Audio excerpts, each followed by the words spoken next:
நான் எங்கள் வீட்டு பூஜைக்காக இப்போ புதுசாக வாங்கியிருக்க பொருட்கள் பாருங்கள். பொட்டு தாம்பாளம், அடுத்து இது கும்பா. கும்பா நம்ம சாமிக்கு பிரசாதம் வச்சுக்கலாம், அரிசி போட்டு சாமி முன்னாடி வச்சுக்கலாம். இது சாமிக்கு பால் வைக்கிறதுக்கு ஒரு குட்டி செம்பு.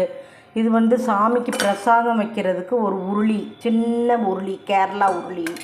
இதெல்லாம் மஞ்சள், குங்குமம், அக்ஷதை, சந்தனம் எல்லாம் பூஜைக்கு எடுத்து வச்சுக்கிறதுக்கு.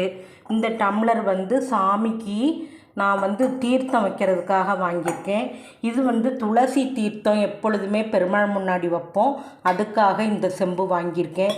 இது துளசி தீர்த்தத்துக்கு, இது டெய்லி வைக்கிற தீர்த்தத்துக்கு, இதெல்லாம் மற்ற பூஜை பொருட்கள் வைக்கிறதுக்காக நான் இதெல்லாம் எங்கள் வீட்டு பூஜைக்காக நான் இப்போ புதுசாக இன்றைக்கி நான் வாங்கிட்டு வந்திருக்கேன். எல்லாரும் பாருங்கள்.